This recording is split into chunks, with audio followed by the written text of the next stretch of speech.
এমন এক আদর্শ নীতি অ্যাপ্লাই করতে হবে যে আদর্শ নীতি অনুযায়ী চললে ইনশাআল্লাহ মানুষ মুক্তি পাবে, মানুষ শান্তি পাবে।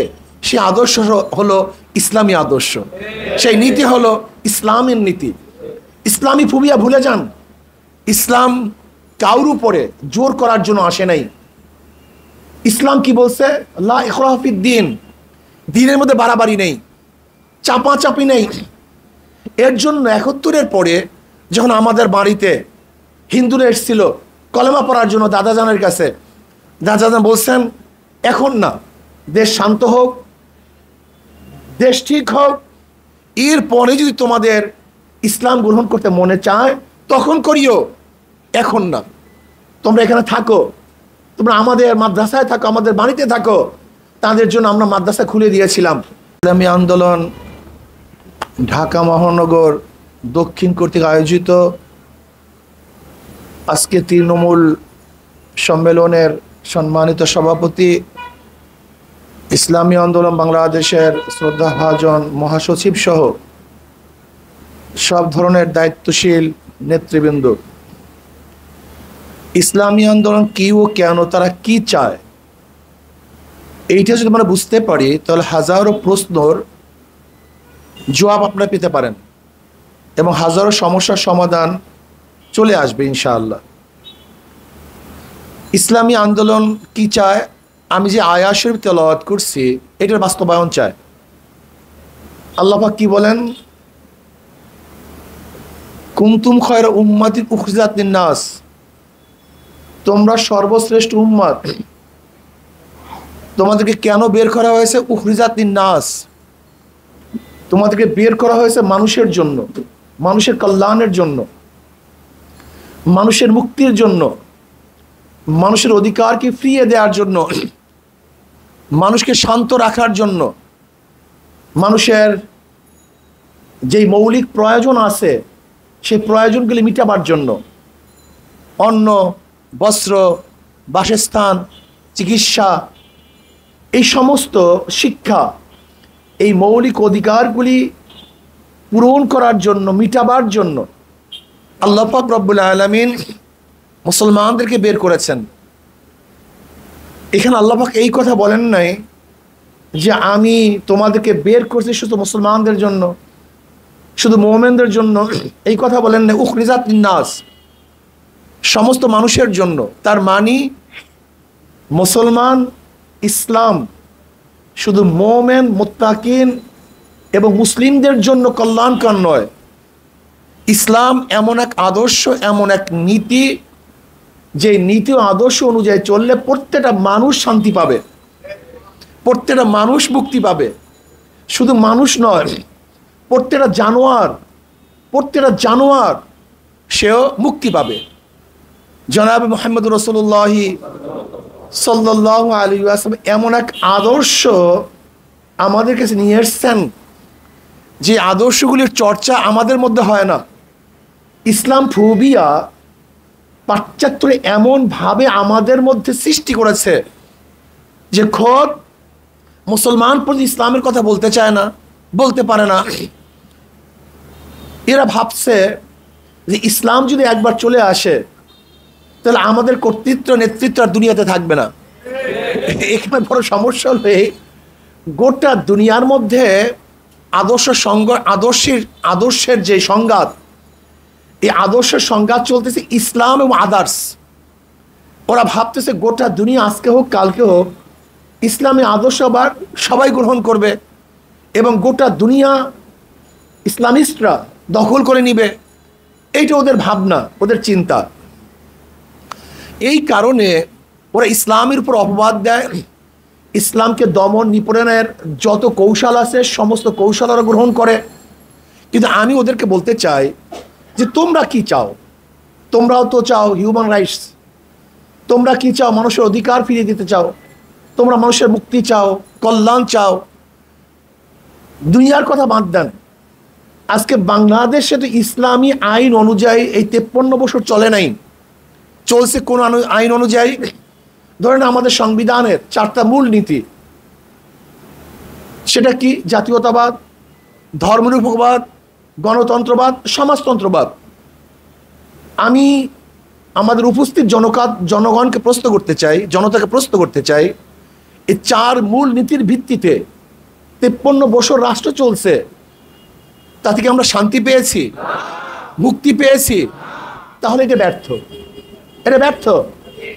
যদি ব্যর্থই না হবে তাহলে বারবার কেন আন্দোলন করেছি, বারবার কেন সংগ্রাম করেছি?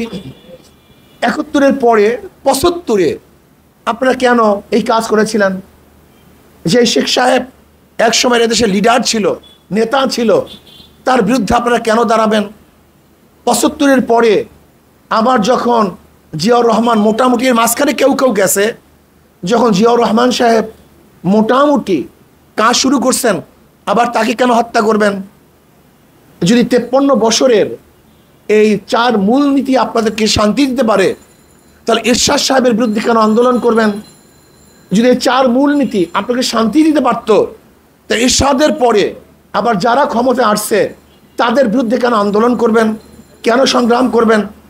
যদি এই 4 মূলনীতি মানুষকে মুক্তি দিতে পারতো, শান্তি দিতে পারতো, মানুষের আশা এবং আকাঙ্ক্ষা পূর্ণ করতে পারতো, তাহলে 2024-এর 5ই আগস্ট আমরা কেন মুক্তি হলাম, কেন দ্বিতীয়বার স্বাধীন হলাম? এর কারণটা কোথায়? এর দ্বারা আমরা বুঝতে পারি নিশ্চিতভাবে যে আদর্শ ভিত্তিতে দেশ চলছে, সে আদর্শ মানুষকে শান্তি দিতে পারে নাই, মুক্তি দিতে পারে নাই। কাজে এমন এক আদর্শ নীতি অ্যাপ্লাই করতে হবে যে আদর্শ নীতি অনুযায়ী চললে ইনশাআল্লাহ মানুষ মুক্তি পাবে, মানুষ শান্তি পাবে। সে আদর্শ হলো ইসলামী আদর্শ, সেই নীতি হলো ইসলামের নীতি। ইসলামী ফুবিয়া ভুলে যান। ইসলাম কারোর উপরে জোর করার জন্য আসে নাই। ইসলাম কি বলছে? লা ইকরাহা ফিদ্দিন, দ্বীনের মধ্যে বাড়াবাড়ি নেই, চাপাচাপি নেই। এর জন্য 71-এর পরে যখন আমাদের বাড়িতে হিন্দুরা এসেছিল কলেমা পড়ার জন্য দাদাজানের কাছে, দাদাজান বলছেন এখন না, দেশ শান্ত হোক, দেশ ঠিক হোক, এরপরে যদি তোমাদের ইসলাম গ্রহণ করতে মনে চায় তখন করিও, এখন না।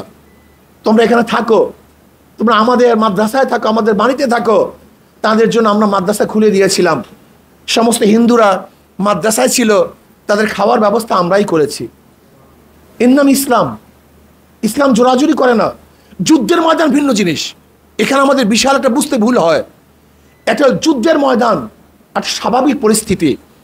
যুদ্ধের ময়দানে যে আপনার অ্যাগেনিস্টে চলে আসবে তার বিরুদ্ধে আপনি যুদ্ধ করবেন, কিন্তু যে ব্যক্তি ময়দানে আপনার সাথে লড়তে আসবে না, দেখেন তো ইসলামের মধ্যে তাদের ঘর বাড়ি, তাদের গির্জা, তাদের মন্দির ভাঙ্গার কোনো আইন আছে কিনা, অনুমতি আছে কিনা? কোনো আইন নেই, কোনো অনুমতি নেই। কাজী ইসলাম সম্পর্কে আমাদের অনেকের বুঝ নেই, জানা নেই।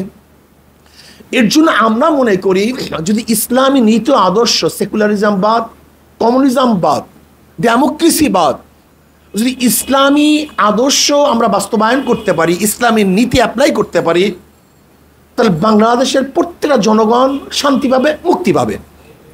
প্রত্যেকটা জনগণের কথা বলছি আমি। এখানে বলি নাই মুসলমানের কথা, এখানে বলি নাই মুমিনের কথা, এখানে বলি নাই মুসল্লিদের কথা। প্রত্যেকটা জনগণ, চাই সে মুসলিম হোক, হিন্দু হোক, খ্রিস্টান হোক, বৌদ্ধ হোক, গরিব হোক, তাঁতি হোক, যেই হোক না কেন, পুরুষ মহিলা, প্রত্যেকের অধিকার তারা ফিরে পাবে। এখানে একটা কথা মনে রাখতে হবে, আমরা অনেকেই বলি সমান অধিকার, পুরুষ এবং মহিলা সম অধিকার। এটা ভুল মেসেজ। আমরা সম অধিকার চাই না, ন্যায্য অধিকার চাই। কি চাই ভাই?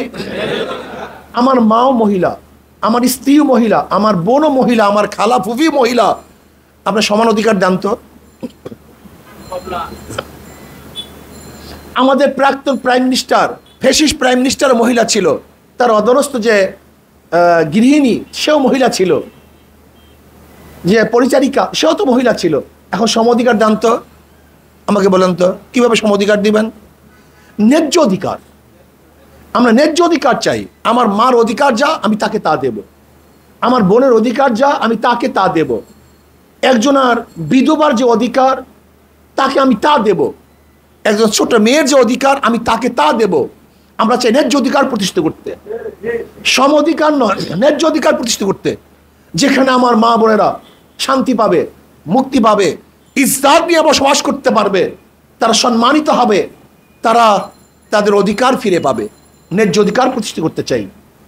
আমরা চাই প্রত্যেকটা শ্রমিকের ন্যায্য অধিকার প্রতিষ্ঠিত করতে। আমরা চাই প্রত্যেকটা যারা কৃষক আছে তাদের ন্যায্য অধিকার প্রতিষ্ঠিত করতে। আজকে কৃষকের অবস্থা কি দেখেন, যেই দেশ কৃষি নির্ভরশীল সেই দেশের কৃষকদের অবস্থা কি। আজকে কৃষকরা তাদের পণ্যের ন্যায্য মূল্য পাচ্ছে না। আমরা চাই যেন কৃষকরা তাদের পণ্যের ন্যায্য মূল্য পাক, এটা আমরা চাই। আজকেও যদি শ্রমিকরা তাদের অধিকার নিয়ে আন্দোলন করতে হয় তাহলে আমরা ব্যর্থ হয়েছি। আমরা চাই শ্রমিকদের ন্যায্য অধিকার প্রতিষ্ঠিত করতে। একজন শ্রমিক তার সংসার নিয়ে বাঁচার জন্য কি পরিমাণের বেতন ভাতার প্রয়োজন, আমরা সেই পরিমাণের বেতন ভাতা তাদের জন্য বরাদ্দ করব। আমরা চাই একজন মধ্যবিত্ত মানুষ কীভাবে বসবাস করতে পারে সেই ব্যবস্থা করতে। আজকে কারেন্ট বিল, গ্যাস বিল, পানি বিল, ঘর বিল দিতে দিতে একজন মানুষ হয়রান হয়ে যায়, পরেশান হয়ে যায়। আমরা চাই যেন বাংলাদেশে যারা বসবাস করবে তাদের কোনো অবস্থাতেই দুঃখ এবং কষ্ট না থাকে। সবাই যেন সংসার নিয়ে, ছেলে মেয়ে নিয়ে, স্ত্রী নিয়ে, বাপ মা নিয়ে আনন্দে জীবনযাপন করতে পারে সেই ব্যবস্থা আমরা করব। বলতে বলছি করবেন কিভাবে? একেবারেই সহজ, কঠিন কিছু না। আমাদের দেশের সবচেয়ে বড় সমস্যাটা কি এটা আগে চিহ্নিত করেন। আমাদের দেশের বড় সমস্যা হলো দুর্নীতি। সবচেয়ে বড় সমস্যা কি ভাই?